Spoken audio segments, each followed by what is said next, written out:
Bon retour pour cette seconde partie. Le travail d'Ardavella sert toujours de structure à cette formation, mais ici, les travaux de Casal et de son équipe sont également abondamment utilisés. Retrouvons nos deux collègues et reprenons la question fondamentale: quel est le but d'un feedback? En première partie, nous avons commencé par un exemple simple. Nous y avons défini un feedback comme un moyen de faire avancer un projet ou une compétence, et par le choix de lieu et du timing, nous nous sommes assurés de la disposition de Mathilda pour recevoir les informations clés de Gontran.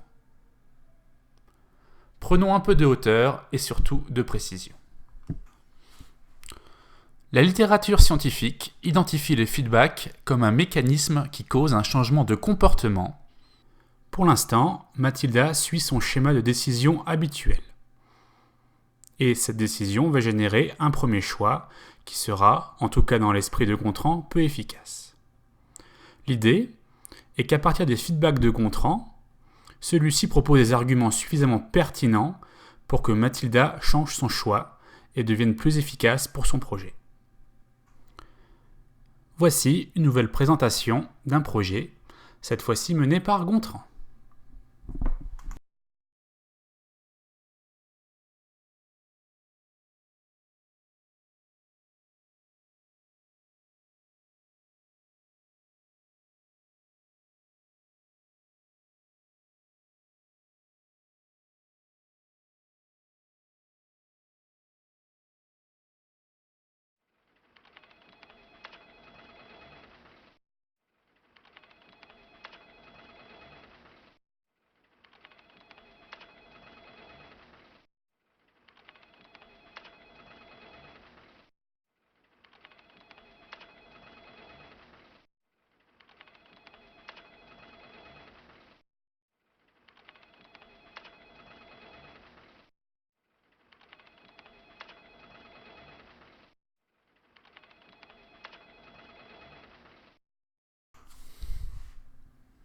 Deux points forts sont évidents.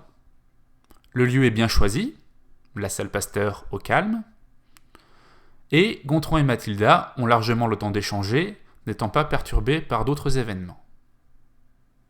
Comme vu en première partie, leur cerveau est donc à même de réfléchir sérieusement à ce feedback.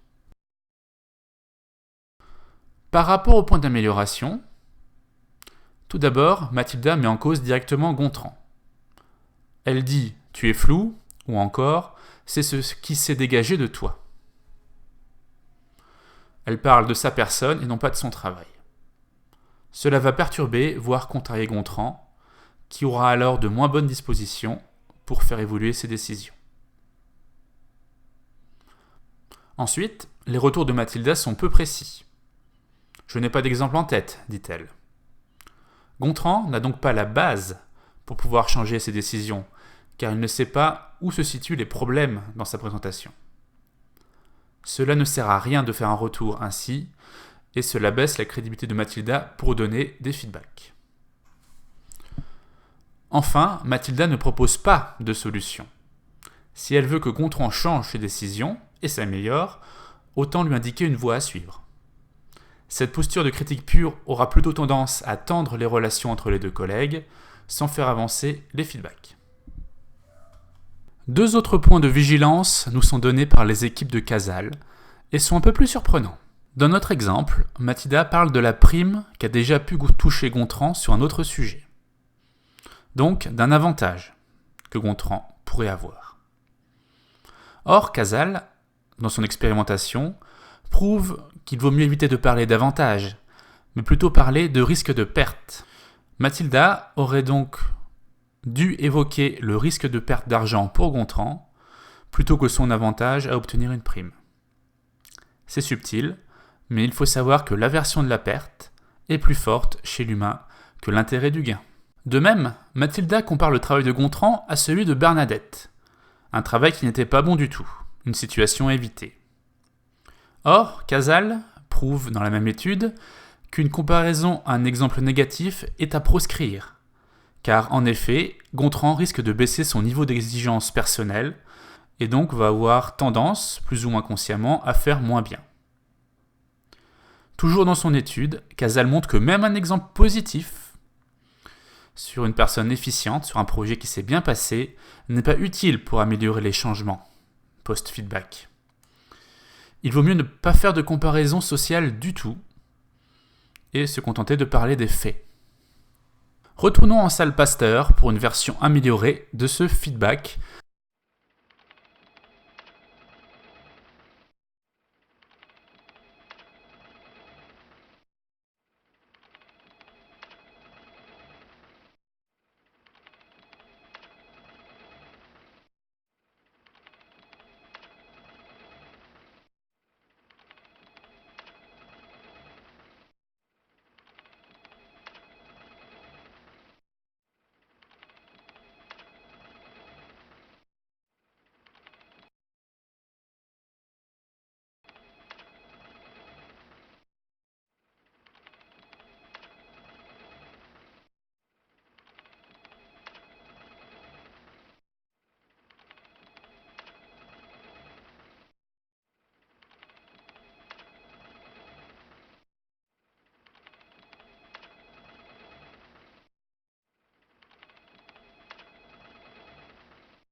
Alors, que dites-vous de cette nouvelle version ?